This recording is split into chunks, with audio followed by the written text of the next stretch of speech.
배고픔에 서름이 크고 배불러도 병들었던 서름이 큽니다. 먹을 빵 한 조각만 있으면 어떤 고통도 다 참아낼 수 있다. 이 말은 세르반테스에 나오는 돈키호테의 소설에 나오는 이야기입니다. 사람에게 있어서 슬픔과 서름은 피할 길이 없습니다. 어느 누구도 막아낼 수 없어요. 그러나 슬픔과 서름은 이겨나갈 힘은 있다는 겁니다. 왜 그러냐면 아무리 극단적인 슬픔이라 할지라도 그리 오래가진 않습니다. 그 슬픔이 슬퍼하는 사람을 오버가든지 아니면 그 슬퍼하는 사람이 그 슬픔에 단련되기 마련인 것입니다. 다만 그 슬픔을 우리가 어떻게 맞느냐에 문제만 남겨 있을 뿐입니다. 하나님 앞에서 겪게 되는 슬픔이라고 하는 것은 인생을 매우 유익하게 합니다. 전도서 7장 3절의 말씀에 무슨 말씀이 있냐면 슬픔이 웃음보다 나음은 그 얼굴에 근심함으로 마음을 좋게 됨이니라 라고 말씀하고 있습니다. 따라서 슬픔은 마치 쟁기와도 같아요. 쟁기가 있어야만이 농사를 지을 때 곡물이 무수한 열매를 맺을 수 있도록 땅을 깊이 파는 것처럼 슬픔이라고 하는 것은 인생을 깊이 파는 습성이 있습니다. 사람에게 있어서 슬픔은 왜 필요한가? 만약에 이 세상에 태어나서 어느 누구도 한 번도 타락한 일이 없다고 한다면 그 사람은 슬퍼할 필요가 없습니다. 하늘의 기쁨이 그를 깊이 스며들게 하여 그를 지배하기 때문입니다. 그러나 우리에게는 너무나 많은 날 타락해 왔습니다.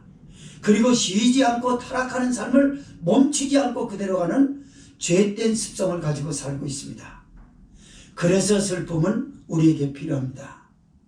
그 슬픔이 우리 인생을 깊이 파괴하고 그 슬픔 때문에 회개하게 하고 슬픔이라고 하는 것은 여러 가지 목표와 방향을 잃지 않도록 우리를 초조하지 않도록 마음을 진정시켜주는 역할을 하게 됩니다. 그래서 슬픔은 나쁜 것만이 아니에요. 무릇 하나님 앞에 크게 쓰임을 받았던 인물들 중에는 모두 슬픔이라는 걸 겪었습니다. 많은 주의 종들이 그랬거니와 성경의 많은 선지들이 그랬고 특히 요셉은 많은 형제들보다 형제들에게 버림을 받는 끔찍한 소름도 겪었습니다. 그 슬픔은 요셉을 통하여 하나님이 일하시고자 하는 애굽의 국무총리라고 하는 역사적인 일들을 하여 그 가족들을 애굽에서 구원하여내고 하나님의 축복을 반포하는 주인공이 될 수 있었다는 그 말입니다. 오늘 본서는 한나의 이야기입니다. 오늘 말씀의 제목이 무엇이냐면은 하나님이 성도에게 찾아오는 방법, 이렇게 말씀하고 있습니다. 하나님이 성도들에게 찾아오는 방법을 오늘 한나를 통해서 여러분은 성령의 속삭임으로 들으셨으면 하기를 바랍니다. 한나는 남편의 사랑을 무척 받은 여자였습니다. 굉장히 어진 사람이었어요. 한나는 굉장히 어진 여인이었습니다. 그러나 히브리 사회의 통념상 아이를 갖지 못하는 건 저주로 여겼어요. 그래서 경건한 신앙인이었는데도 불구하고 의심의 시선들이 그 여인을 향합니다. 저 사람이 경건한 여자라고? 굉장히 어진 성품은 많은데 왜 하나님은 저 사람을 버렸을까? 그 시선이 견딜 수 없는 고통이 되는 거예요. 게다가 첫 분이나가 레위 자손의 후손을 혈통을 잇는 아이를 하나 낳았어요. 아이를 낳고 마치 안방 주인마님이나 된 것처럼 팔을 걷어붙이고 본처인 한나 앞에서 오만하게 행동합니다. 그리고 큰 소리를 칩니다. 그리고 이 집의 진짜 부인은 누구냐면 바로 레위 자손의 혈통을 이어준 자기 자신이라는 거예요. 그것이 말로는 하지 않았지만 행동에서 여실히 보여준 거예요. 한나는 견딜 수 없는 모욕감을 받습니다. 나는 어디로 갈까? 어디로 갈까? 어떻게 하면 좋을까? 이런 십수년 동안 이런 날이 있었어요. 그는 이제 마침내 결정을 합니다. 매년 이스라엘 백성들이 성소에 올라갈 때 온 가족이 함께 가서 예배를 드리고 화목제사의 제물을 함께 나눠 먹는 날이 있었어요. 매번 예배를 드렸지만 1년에 한 번씩 온 가족이 화목제를 드리러 올라가는, 매년제를 드리러 올라가는 날이 있었다고요. 그날 여인은 결정합니다. 여느 때와 같이 화목제사를 드렸어요. 그리고 가족 잔치를 즐깁니다. 그러나 그 여인에게는 그게 하나도 달갑지 않았어요. 하나님이 마지막 나를 만나주시고 내 소원을 들어주실 것이라고 하는 그 시간이 급박하게 다가오기 시작합니다. 두 주먹을 불끈 쥐고 그 시간을 이 여인은 기다렸어요. 그리고 마침내 시간이 오자 하나님 앞에 기도합니다. 그것이 오늘의 말씀입니다. 이런 말씀의 배경과 내용을 통해서 말씀을 두 가지로 나눠서 보고자 합니다. 9절에서 14절은 한나의 슬픔의 기도와 그녀를 향한 엘리 제사장의 말입니다. 15절에서 18절은 자기의 원통함을 토로하는 한나와 엘리 제사장의 그녀를 향한 축복의 말씀이 소개되고 있습니다. 9절에서 14절 읽습니다. 시작. 그들이 실로에서 먹고 마신 후에 한나가 일어나니 때 제사장 엘리는 여호와의 전 문설주 그 의자에 앉았더라. 한나가 마음이 괴로워서 여호와께 기도하고 통곡하며 서원하여 가로되 만군의 여호와여, 만일 주의 여종의 고통을 돌아보시고 나를 생각하시고 주의 여종을 잊지 아니하사 아들을 주시면 내가 그의 평생의 그를 여호와께 드리고 삭도를 그 머리에 대지 아니하겠나이다. 그가 여호와 앞에 오래 기도하는 동안에 엘리가 그의 입을 주목한즉 한나가 속으로 말하며 입술만 동하고 음성은 들리지 아니하므로 엘리는 그가 취한 줄로 생각한지라. 엘리가 그에게 이르되 내가 언제까지 취하여 있겠느냐, 포도주를 끊어라. 아멘.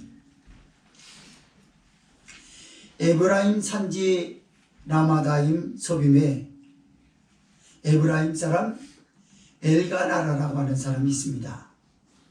성경은 이 사람에게 뭐라고 족보를 소개하고 있냐면 한나의 몸속에서 태어나게 될 아이가 얼만큼 대단한 집안의 아이냐라고 하는 걸 소개하려고 했던 것 같아요. 여로함의 아들이요, 엘리후의 손자요, 그리고 수배 현손이라고 소개를 하고 있습니다. 그러니까 적어도 10몇 대의 손인 것 같습니다. 엘가나라고 하는 사람이. 그 레위 지파 사람입니다. 그래서 레위 지파 마을에 지금 살고 있는 거예요. 그런데 이 가정에 혈통이 끊어진다 그러면 주변에서 하나님 앞에 버림을 받았다라고 하는 시선을 피할 수가 없습니다. 레위 지파이기 때문에. 그래서 많은 사람들은 엘가나의 집안을 주목하기 시작했습니다. 한나에게는 여간 부담스러운 게 아닙니다. 다음에는 아이가 생길까 기대했습니다. 생기지 않습니다. 그 다음에는 아이를 주실까 생기지 않습니다. 그녀가 또 하나님 앞에 얼만큼 구하여 기도했었을까요? 그러나 시간이 흐르면서 그 여인에게는 아이를 얻는 것이 마치 자기에게서는 주어지지 않는 멀리 떨어져 있는 남의 떡과 같았습니다. 받는 부담이 너무나 크고, 그리고 첩이라고 하는 본인나가 어느 날 아이를 낳습니다. 아이를 낳자마자, 여러분 옛날에 첩들을 어려서 많이 좀 들여보고 봤어요. 보고 책에서도 본 거 보면 좀 비슷해 내용이. 첩들의 특징은요, 애를 낳으려고 기를 씁니다. 애 낳는 공장 같아요. 그래야지 애기를 빨리 낳아야 된다는 거예요. 왜 그러죠? 남편의 마음을 사야 되니까. 그 남편이 자식이 없어서만 꼭 그런 거냐? 있어요. 그러나 자식은 내리사랑이거든요. 그래서 누구보다 예쁜 아이를 낳기를 바래요. 첩은 본처보다 예쁜 것이 상례예요. 당시적으로 보게 되면은 그렇습니다. 그래가지고 첩이 아기를 낳지 않습니까? 그러면 많이 싸우는 거 저 봤어요. 어려서도 봤어요. 우리 집 주변에서. 특징이 팔을 걷어붙여있고 그냥 다닐 것도 꼭 팔을 이렇게 걷고 다녀요. 팔을 걷고 다닐 때 팔을 걷고 무엇인가를 하려고 했었지만 상대방인 본처는 팔을 걸어 붙인 것이 자기를 조롱하는 것처럼 비춰집니다. 그래서 상대에게 오해하지 않도록 온매무새를 항상 추리는 모습은 남과 여나 하나 다르지 않게 중요하다는 사실이죠. 아마도 분이나도 그랬을지 모르겠습니다. 그리고 아기가 자기를 힘들게 하고 그럴 때 자기도 짜증날 때가 있어요. 아기가 힘들게 하면. 아기가 마냥 가서 아주 우리 아기 그럽니까? 싫으면 갖다 던지는 사람도 있어요. 자기 아기를. 화가 나가지고 던질 때 너무 힘들면 말이에요. 우리 영호가 아기 때 저기서 울음팔로 다니느라고 우리 사모님을 업고 다니면서 오해는 많이 받아요. 젊은 여자가 예쁘기도 하죠. 지나가는 남자가 저 여자 꼬셔볼까?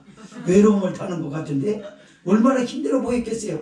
어쨌든 간에 그렇게 힘이 들어요. 그러나 분이 나는 연기합니다. 성경에서 암시되고 있고 성경이 우리에게 주시고자 하는 뉘앙스가 뭡니까? 한나가 어진 여인이라고 하는데 그냥 이 여인이 수모를 겪었다고 생각했겠습니까? 그냥 서러웠겠어요? 그 여자의 슬픔이 단순한 건가요? 감정상 그런 건가요? 아니라는 거죠.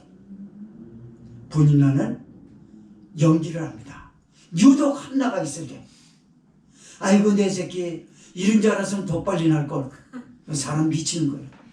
아이를 갖지 못하는 사람 앞에서 아이 안고 와가지고 막 뽀뽀하면서 아이고 내 새끼 너 아니었으면 내가 어떻게 살지 몰랐다. 너 얻은 게 나 천하를 다 얻은 것보다 좋아.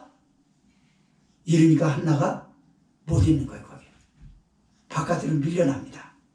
그러면서 남편 엘가나와 가까이 하는 사람은 한나가 아니었고 분인나였어요. 엘가나는 육체로는 분인나를 사랑했지만 마음은 진정 소통하고 나눌 수 있는 아내는 한나였습니다. 그러나 아이를 낳지 못한다라는 서러움, 무자함이 이 여인에게는 너무나 큰 짐이었어요. 어느 날 매년제를 하나님 앞에 드려 실로 성전에 올라갑니다. 그리고 화목제물을 서로 제사장이 나눠주는 것을 가지고 가족끼리 가족잔치예요. 엘가나는 한나의 표정을 봅니다. 그리고 한나의 눈에서 눈물이 그쳐지지 않고 그 마음은 보이지는 않지만 직감할 수 있는 서름이 너무나 북받쳐 올라오고 있어요. 한나를 너무나 사랑해서 재물을 본세에서 보면 그 몫을 배나 더 줬다고 그래요. 분인나보다도. 그러나 한나는 그거에 양이 차지 않았어요. 남편의 사랑도 양이 차지 않았어요. 이 여인만이 혼자 부담을 안아야 되고 슬퍼할 수밖에 없고 소름으로 가득 찰 수밖에 없는 것은 무자하다는 현실이었습니다. 어느 날 엘가나가 위로해줍니다. 여보, 한나요, 그대는 나의 열아를보다 낫지 아니하냐. 정말 엘가나가 그랬을지 모릅니다. 한나에게. 그러나 한나에게는 현실감이 없었거든. 한나에게 당장은 아이입니다. 왜 그래요? 분인나만이 아니고 남편도 알게 모르게 자기가 아이를 얻지 못한다는 이유로 인해서 남편으로부터 버림을 받을 수 있다라고 하는 시선도 보이지 않게 남편은 그렇게 하지 않았지만 한나 입장에서는 얼마든지 그럴 수 있어요. 저렇게 보는 눈은 뭘까? 항상 엘가나가 한나 아내를 좋겠어요? 그냥 무덤덤하게 넘어갈 때도 있지. 그런데 그거 그거는 상대방의, 받는 상대방의 오해가 되는 거예요. 아, 아이를 못 낳았다 이거지. 지금 엘가는 그런 적이 없어요. 우리는요, 세상을 살다 보면 그래요. 저 사람은 나한테 안 그러는데 나 혼자 그럴 때가 많다고요. 그걸 우리는 소위 말해서 컴플렉스라고 하죠. 어떤 컴플렉스에 있는 사람은 상당히 사람에 대해서 자꾸 오해를 해요. 여러분 묻지마 사건 같은데 또 이렇게 저 흉기를 휘두르는 범인들은 뭐라 하냐면 저 여자가 나를 무시해가지고 죽였다 그럽니다. 그런데 나중에 알고 보면 그게 아닌 거예요. 그냥 쳐다본 거예요, 같이. 그러니까 상대적으로 나처럼 키가 작은 사람은 무시한다고 보는 거예요. 키 큰 여자하고 마주 딱 봤을 때 눈을 이렇게 내려볼 거 아니에요. 똑같이 이렇게 보지는 않잖아요. 그냥 내려보이니까 키 크다고 나를 깔보는 거야. 아, 지난번에도 그 범죄 그렇게 할 때 그렇게 했더라고. 키 크다고 자기를 깔보고 그래가지고 그래서 흉기를 찔렀다고 그렇게 얘기를 하더라고. 그렇습니다, 여러분. 한나는 그래요. 어느 날 화목제물을 가지고 가족잔치를 끝내고 가족들이 좋아하는 가운데 분이 나는 자기 새끼를 안고 그리고 남편 엘가나와 함께 자리를 뜹니다. 집으로 가는 거죠.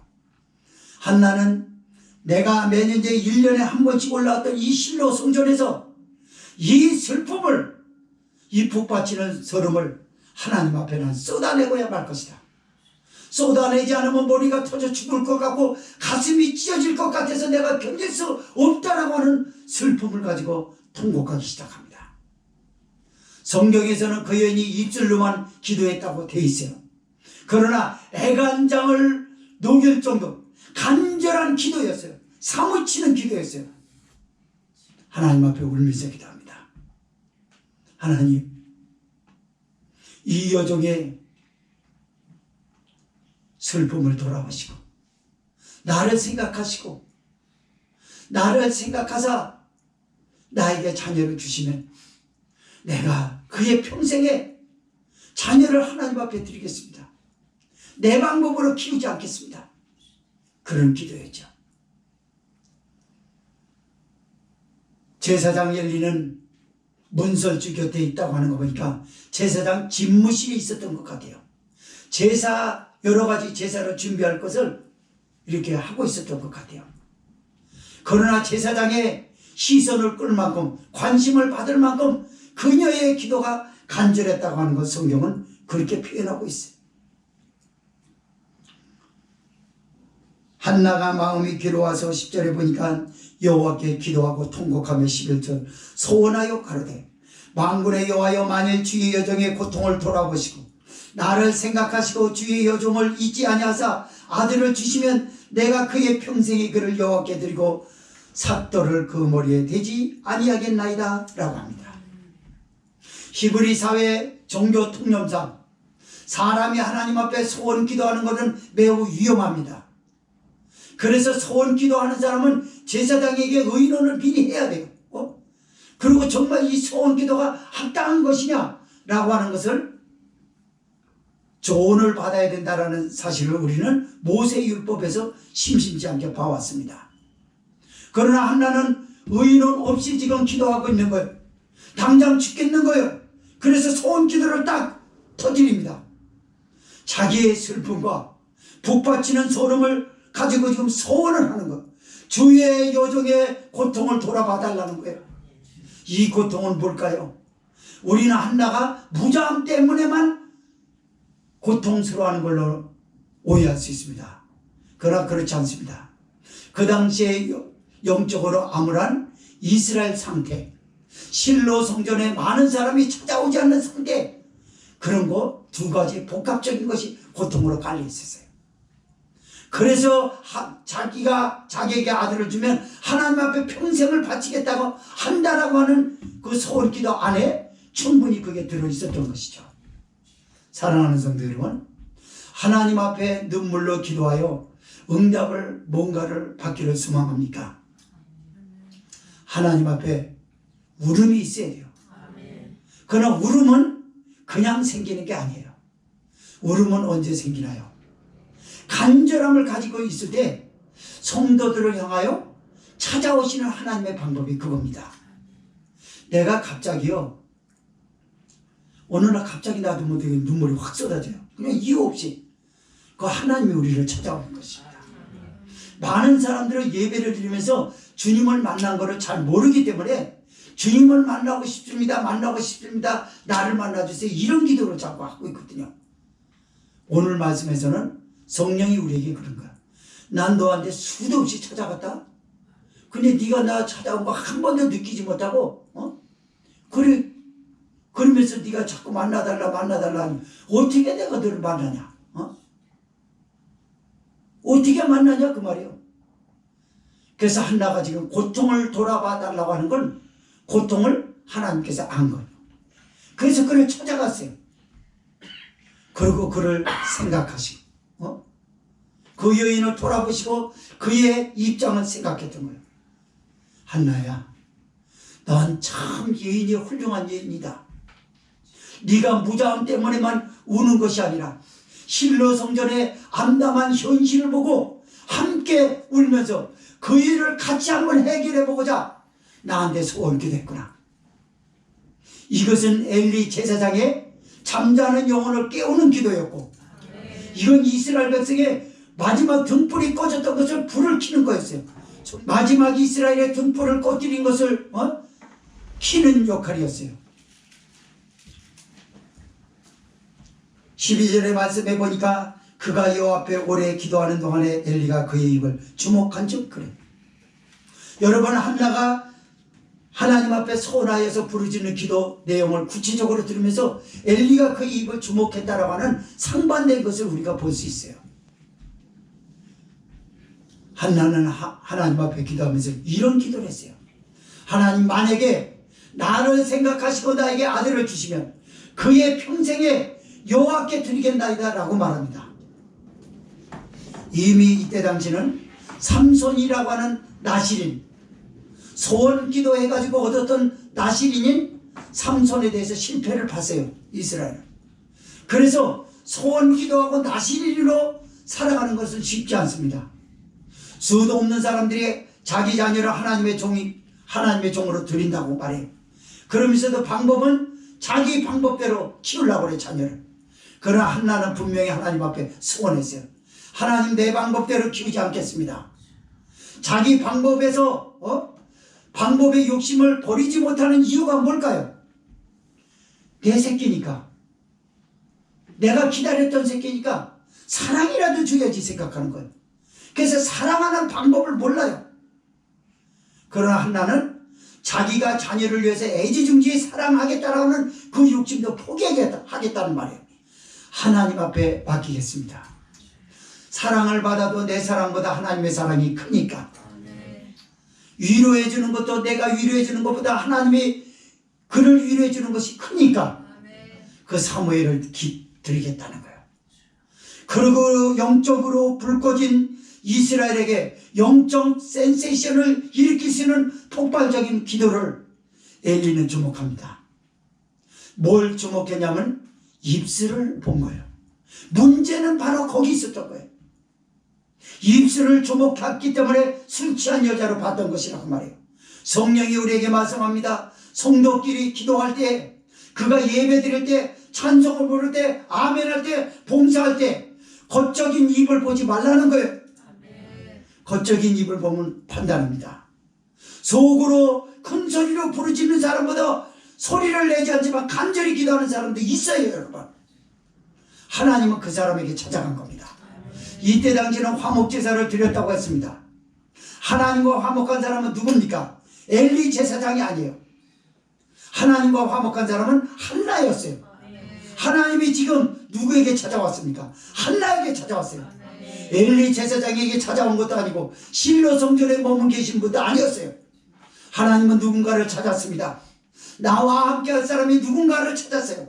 찾다가 그냥 헛당칠 뻔한 마지막 찬스를 얻은 거야, 하나님 편에서. 그게 한나였어요. 사랑하는 성도 여러분, 여러분은 하나님이 찾으시는 중에 한 사람이 되시기를 바랍니다. 예배자가 되시기 바랍니다. 하나님이, 우리 예수님이 성령으로 지금 사람들은 찾고 있어요. 예배당에서. 지금 이 순간도 그렇지만 다른 교회에서 예배드리는 모든 예배드리는 교회 안에서 그래요. 찾고 있어요. 사람들은 입술로만 잘하면은 된다라고 생각합니다. 그래서 할렐루야라고 말하고 아멘으로 말합니다. 생각은 딴 데가 있으면서 결단이 없이 습관적으로 아멘 할렐루야라고 외칩니다. 왜 그래요? 입술만 열리면, 입술로만 존경하면 그게 주님이 기뻐하시는 것을 알고 있고 하나님만 만날 수 있다라고 생각하는 것, 천만의 말씀입니다. 수도 없는 교회에서 성가대로 꾀꼬리 목소리를 내면서 찬송을 불러요. 그러면 다 만나게 해요. 어떤 영적인 분이 봤습니다. 성가대석에 보니까 딱 한 사람만 흰 옷을 입고 전부 마귀 흉상을 하고 있더라는 거예요. 거기서 노래가 시원찮아서 그런가요? 아니에요. 마음이 전달되지 않는 목소리, 감정을 제대로 싣지 않은 목소리, 자기를 내세우려고 하는 목소리, 하나님의 영광을 위하여 내세우려고 하는 목소리는 다릅니다. 여러분, 엘리가 실수했던 것은 그 여인의 입술만 주목해 본 거예요. 많은 사람들이 자기가 예배를 잘못 드리고 있는 것을 모르고 남의 눈에 있는 티만 빼라고 그래요. 자기 눈에 있는 들보는 놔두고, 그리고 예배 바로 드리라는 거, 바로 드리라고 참견하는 판단하고 있는 네가 더 문제인데 왜 그래? 곤만 봐서 그래. 기도 안 하고 졸고 있는 거야. 근데 속으로는 간절히 주님을 더 찾을 줄 모르는데 하나님은 누구를 찾아간 거야? 참견하는 사람을 찾아갔나요? 찾아갈 수 있어요.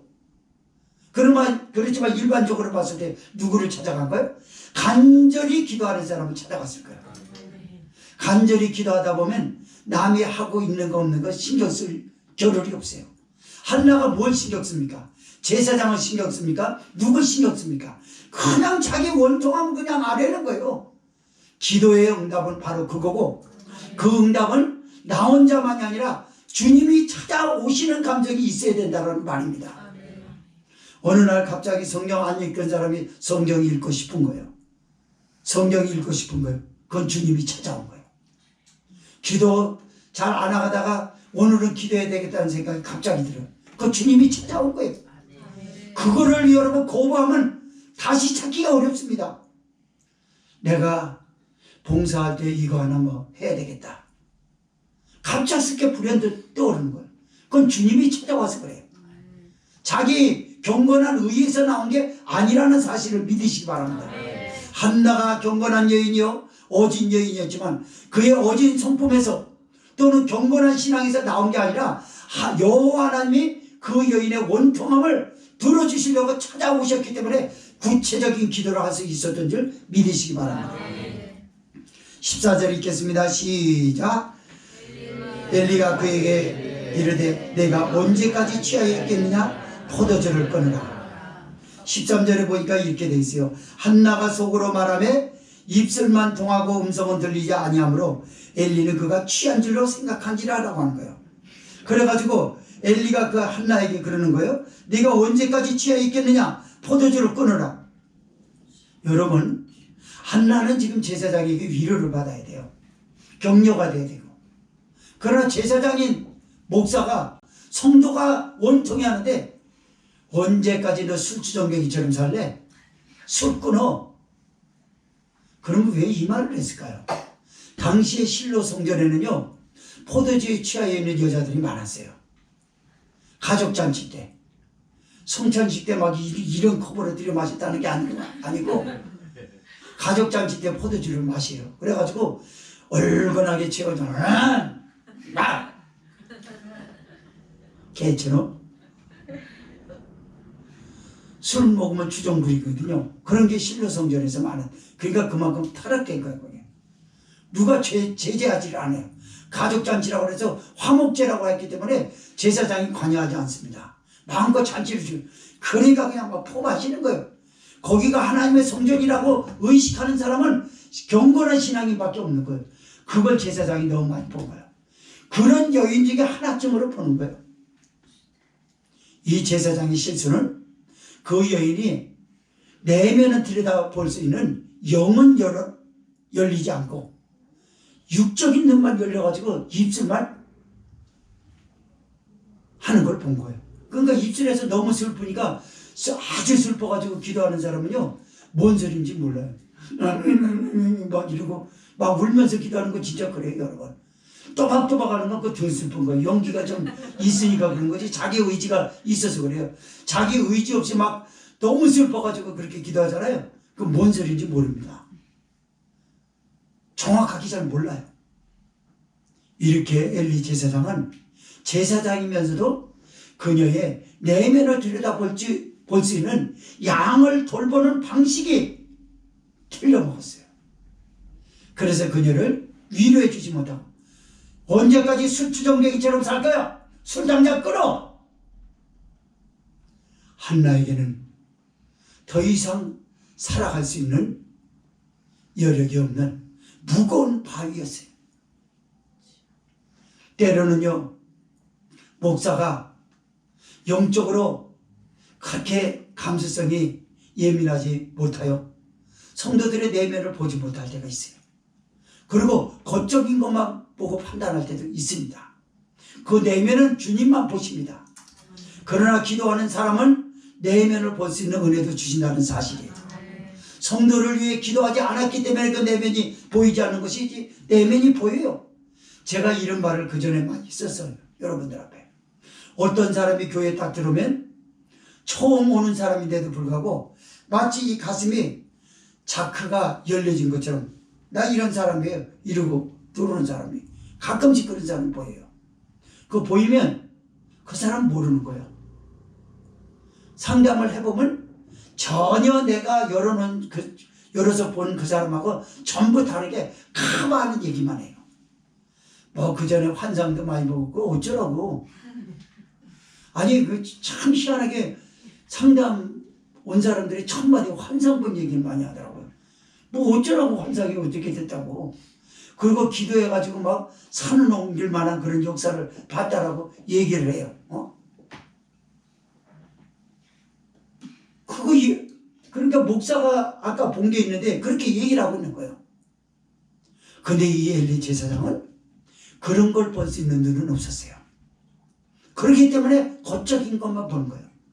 성도 여러분, 성도의 교제가 신뢰되지 못하고 깨지는 경우는 뭐냐면 남의 외면만 보고 자꾸 판단하려고 하지 마세요. 판단하지 마십시오. 판단은 주님이 해요. 판단받을 짓도 하지 마시기 바랍니다. 판단받을 짓은 왜 하냐? 판단은 싫어하면서. 아까 얘기했죠? 온매무새를 하라. 분이나처럼 팔 걷어붙이고, 물론 팔 걷어붙이고 다른 일을 하려고 해서 그런 거예요. 그러나 그 일 앞에 가서 하지 왜 그 과정에서 마주치는 사람 앞에 그걸 보이느냐 얘기죠. 그러니까 조롱한다라고 보는 거죠. 네가 애 좀 낳았다고 지금 큰 소리 치는 거냐? 아마 한나가요, 성질이 못된 여자 같았으면요, 하일 끝으로 이거 머리 맞았어요. 맞을 짓입니다. 머리채 잡아가지고 한 바퀴 돌리다 내동댕이 받을 짓이었어요. 그러나 한나가 어진 여인이기 때문에 그 소름을 다 참아내는 거. 왜 그러죠? 가족의 화목을 위해서. 가족의 화목을 위해서만 참은 거예요. 그러니 가족의 화목을 위해서 참는 것도 한계가 있지. 이제는 가족 자가지고 폭발 직전에 있어요. 하나님 앞에 쏟아놓으시기 바랍니다. 두 번째 말씀입니다. 15절에서 18절에 있습니다. 자기의 원통함을 토로하는 한나와 엘리 제사장의 그녀를 향한 축복의 말씀입니다. 15절에서 18절 시작. 한나가 대답하여 가로되 나의 주여 그렇지 아니합니다. 나는 마음이 슬픈 여자라 포도주나 독주를 마신 것이 아니요 요 앞에 나의 심정을 통한 것뿐이오니 당신의 여종을 악한 여자로 여기지 마옵소서. 내가 지금까지 말한 것은 나의 원통함과 격동됨이 많음을 인함입니다. 엘리가 대답하여 가로되 평안히 가라. 이스라엘의 하나님이 너의 기도하여 구한 것을 허락하시기를 원하노라. 가로되 당신의 여종이 당신께 은혜 입기를 원하나이다 하고 가서 먹고 얼굴에 다시는 수색이 없으니라. 아멘. 그렇습니다. 우리는 여기서 성령이 교회에게 하시는 말씀을 들을 수가 있습니다. 누가 교회를 세워주냐 그 말입니다. 교회는 목사 혼자 세우는 것도 아니요, 성도가 세우는 것도 아니요, 합작해서 세우는 줄 믿으시기 바랍니다. 그 누구 하나라도 반대편에 놔둔다고 그러면 그 교회는 쪼개지고 마는 거예요. 분열이 되는 줄 믿으시기 바랍니다. 여러분, 분열됐다고 해서 교회를 나누고 성도가 떠나가고 그런 것만은 아니에요. 함께 있으면서도 분열의 조짐을 보일 때가 있어요. 교제가, 소통이 불통합니다. 원만하진 않아요. 뭔가 벽이 있어요. 항상 저 사람하고 말하려고 하면 이 벽이 생기는 사람이 있어요. 그건 뭐죠? 소통이 안 되고 있다. 전체적인 교제를 봤을 때 그리스도의 몸은 지금 쪼개지고 찢어져 가고 있는 중이라는 얘기예요. 제사장에게 위로와 격려는커녕 술 취한 여자로 술 주정뱅이 짓 하지 말라고 제사장 입에서 나온 말은 한나에게는 더 이상 살아갈 수 없는 큰 바위 덩어리로 내리치는 거였어요. 그러나 그 여인은 교회를 세웠습니다. 그리고 제사장을 통로로 인하여 말씀하시는 하나님, 축복하시는 하나님으로 존중하기로 하고 제사장에게 자기의 진실을 말합니다. 엘리 제사장이여, 나는 술 취한 여자가 아닙니다. 내 마음이 너무 원통해서 슬퍼서 아마 제사장님에게 그런 오해를 준 것 같습니다. 그러니까 자기의 옷매무새가 잘못되었다고 그러면 용서해달라는 암시가 여기 들어있어요. 얼마나 멋지겠습니까? 내가 만약에 조 권사님 보고 옛날에 술버릇을 고치지 못하고 또 술 주정하듯이 그렇게 그런다면 권사님 뭐라고 하겠어요?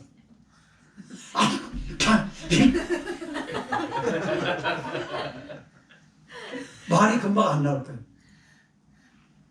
내가 우리 다른 집사님들한테 집사님한테 원통해서 기도하고 그러는데 그 전에 어디 갔다 왔다 그러는데 또 그거 발동이 된 거야? 그러면서 그러면 그건 아니고요. 그러겠어요? 말 안 합니다. 저런 인간하고는 말할 가치가 없다. 아유, 그냥 말하지 마. 그럴 거예요, 여러분. 그러나 한나에서 배우십시오. 물론 한나는 하나님이 찾아왔기 때문에 가능했어요. 하나님의 능력인 줄 믿으시기 바랍니다. 하나님은 교회를 세워요. 많은 사람들이 성령 충만을 받았다고 말하면서도 교회를 하는 사람이 많아요. 자기가 환상을 봤다는 거예요. 예언을 한다는 거예요. 신의 은사를 편다는 거예요. 그러나 교회 목사를 험담하고 다녀. 교회를 문 닫게 만들고 교회를 분열시키는 일들을 하고 돌아다녀요. 그러면서도 성령 충만 받았다고 기도원에 올라가서 기도한다고 그래요. 그건 성령 충만 아닙니다. 성령 충만은요, 우리가 사도행전 수요일날 사도행전의 강해 설교를 듣는 것처럼 성령 충만한 사람은요, 지혜가 있습니다. 그리고 칭찬을 받아요. 평판이 좋다고요. 성령 충만한 아내면은 남편에게 평판이 좋아야 돼요. 호평을 받아야 됩니다. 우리 집사람은 믿음의 사람이죠. 그 성령 충만한 사람이에요. 예언을 하고 귀신을 쫓아내고 별짓 다 하고 교회에서 엄청난 영향력을 행사하는데 부인께서 뭐지? 에이, 말하기 싫어요. 그 성령 충만한 사람 아니에요. 그 남편에게 마귀가 들어가서 아닙니다. 마귀도요, 사탄도 하나님의 사람을 인정할 줄 알아요. 제게 보혈의 피가 이만큼 있네? 함부로 못합니다, 여러분. 사탄이 내 남편 속에 들어가서 그저 마귀 새끼가 나를 저기 한다고 해서 그 마귀와 자기 남편을 함께 마귀로 몰아쳐가지고 구원받을 수 있는 길을 차단해버리는 말을 해버린 이 마귀 새끼 같으니라고 당장 나가라. 성령 충만한 사람 아니에요. 여기서 배우십시오. 그 사람은 성령 충만을 잘못 받았어요. 하나님이 그와 함께하는 사람이 아니었어요. 하나님이 함께하는 사람은 뭐라고 합니까? 제사장을 존중합니다.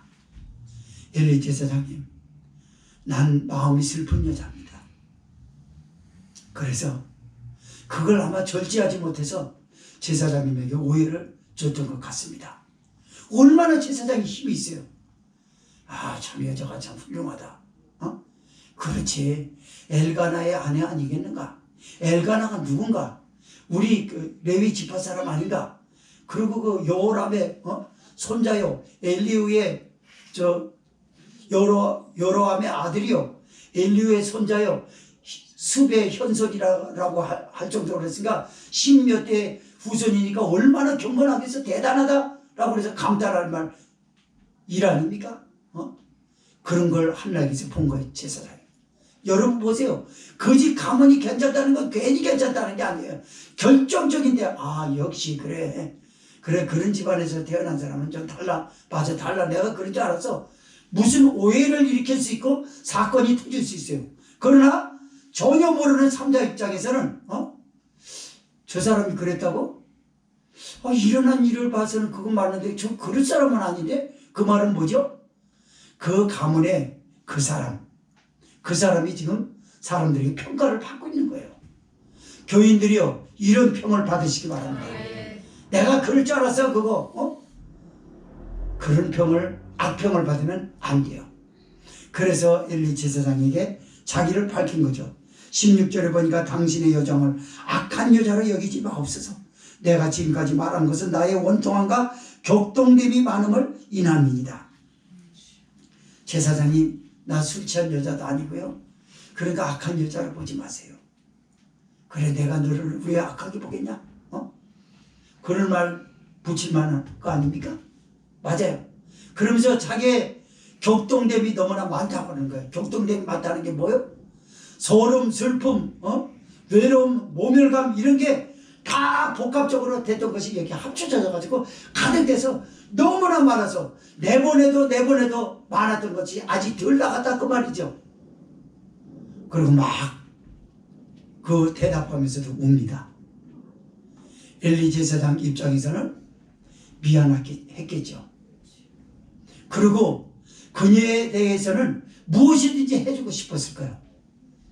하나님은 그에게 영감을 주십니다. 제사장으로서 권리를 포기하지 않도록 그에게 권위를 세워주려고 말씀을 주십니다. 엘리가 한 말이었습니다. 17절 시작. 엘리가 대답하여 가로되 평안히 가라. 이스라엘의 하나님이 너의 기도하여 구한 것을 허락하시기를 원하노라. 아멘. 여러분, 엘리 제사장 입에서 평안히 가라라고 말합니다. 이 평안히 가라라는 말 선언 안에는 많은 것이 들었어요.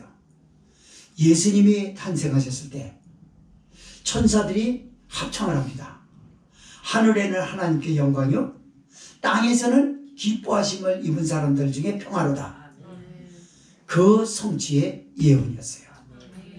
맞습니다. 너는 이제 무자함이라고 하는 슬픔과 서름에서 해방된 여자다. 이제 돌아가라.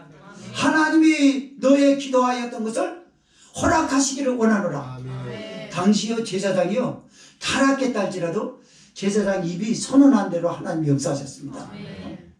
그래서 제사장이 축복을 선언해 줘야 될 사람에게 가서 저주를 선포하면 그 제사장이 죽어요, 그 당시에.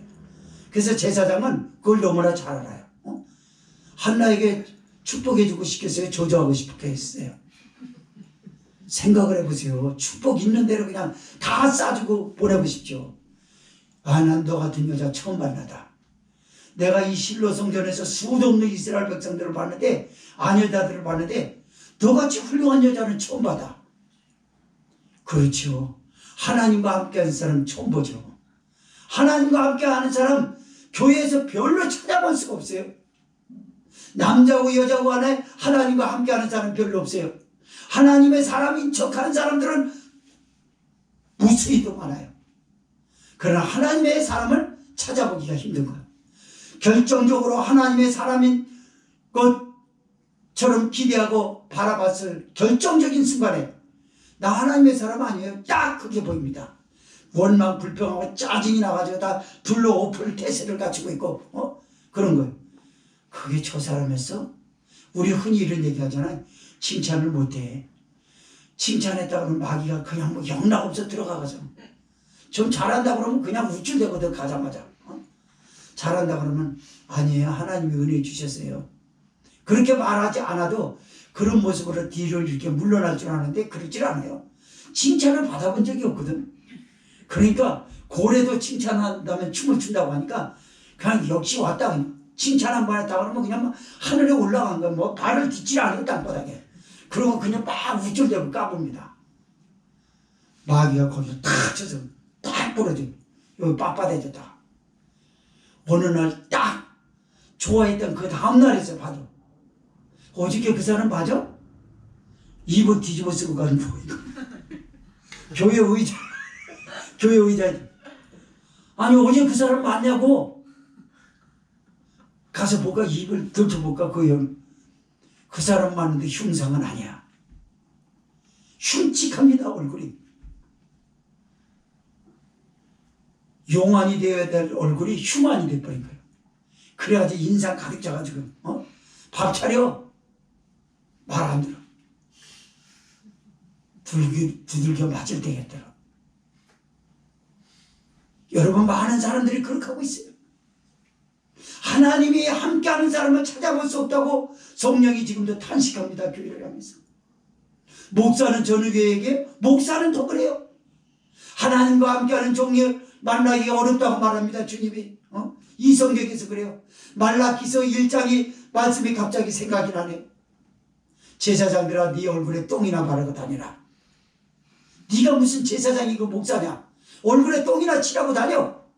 목사라고 하면서 가방을 들고 경건한 척 거룩한 척 이렇게 하려고 하지 말고 차라리 나는 본래 이런 사람이라고 똥이나 바르고 다니라.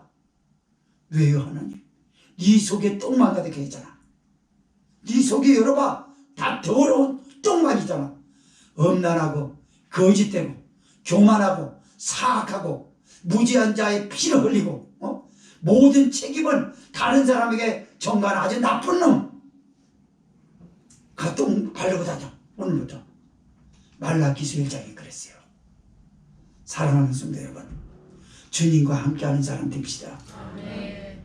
주님은 어떤 사람과 함께합니까? 교회를 세우려고 하는 사람, 사람을 세우려고 하는 사람과 함께해요. 사람을 세웁시다. 아멘. 교회를 세웁시다. 아멘. 원망불평을 물리칩시다. 아멘. 하나님에게 봉사를 남에게 미루려고 하지 맙시다. 함께 일할 수 있도록 자발적인 힘을 끌어낼 망정 남에게 일을 하지 못하게 하는 그런 일도 하지 맙시다. 지나친 과욕을 부리지 마세요. 그런 사람과 주님은 함께 하십니다. 하나님이 그 사람을 찾아오는 줄 믿으시기 바랍니다. 한나는 제사장 엘리로부터 평안히 가라 그랬어요. 그리고 너의 기도하여 구한 것을 허락하시기를 원하노라 하자 응답을 받자마자 즉시 18절에 이렇게 변합니다. 18절 시작. 가로되 당신의 여정이 당신께 은혜 있기를 원하나이다 하고 가서 먹고 얼굴에 다시는 수색이 없으니라. 아멘. 보세요. 나 요 말씀에서 굉장히 또 은혜가 되는데요. 당신의 여정이 당신께 은혜 있기를 원하나이다. 야, 평안히 가라 그러고 너의 기도하여 구한 것을 하나님이 허락하시기를 원하노라 라고 선포했는데 아멘 그러고 이렇게 간 게 아니라 당신의 여정이 당신께 은혜 있기를 원하나이다. 은혜를 달라고 해요. 여러분 잘못된 사람들은요 지가 하나님의 종인 걸 착각해요. 영적으로 뭘 보면 겸손하지 못해요. 그리고 우리 목사님은 장님이야. 난 이런 것도 보이는데 그런 거 봤단 말 한 번도 안 하네. 그 장님인가 봐. 또 목사가 실제적으로 하지 못한 거를 자기가 해놓고 나서 우리 목사님은 하나님이 이런 감동도 안 주시나 봐. 이러면서 시험 들 때가 있어요. 그러나 이 여인을 보십시오. 성령이 이 여인을 들어서 설명하는 거예요. 주님과 함께하는 사람이 누군지를 봐라. 너는 애시당도 내가 너를 찾아가는 거 스스로 거부하게 해서 언제요? 너 태도가 틀려먹었어. 뭐 좀 하면 지가 다 한 것처럼 얘기하고 자기가 없으면 안 될 것처럼 생각하고 그러니 교회가 세워지겠냐? 이 한나를 보라는 겁니다. 성령이 그러는 거예요. 당신의 여정이 당신께 은혜는 입기를 원하나이다. 그러고서 집으로 가서 다시는 얼굴에 수색이 없으니라 라고 해요. 집에 가면 팔 걷어붙이는 분이 나는 여전히 있어요. 환경은 바뀌지 않았어요. 무자인 여인이 금나와라 뚝딱 해서 애가 딱 생긴 것도 아니에요. 그걸 보장할 수 있는 과학적인 근거도 없어요. 그냥 순전히 믿음 하나뿐이에요. 그러나 이 여인은 하나님이 함께 계신다라고 하는 것 때문에 얼굴에 수색이 없습니다. 사랑하는 성도 여러분, 지금까지 여러분에게 평안이 가라는 하나님의 말씀을 얼마나 많이 받았습니까? 여러분이 기도하여 구한 것을 허락하시기를 원하노라라고 여러분은 예배 때 말씀을 듣다가 아멘을 얼마나 많이 했습니까?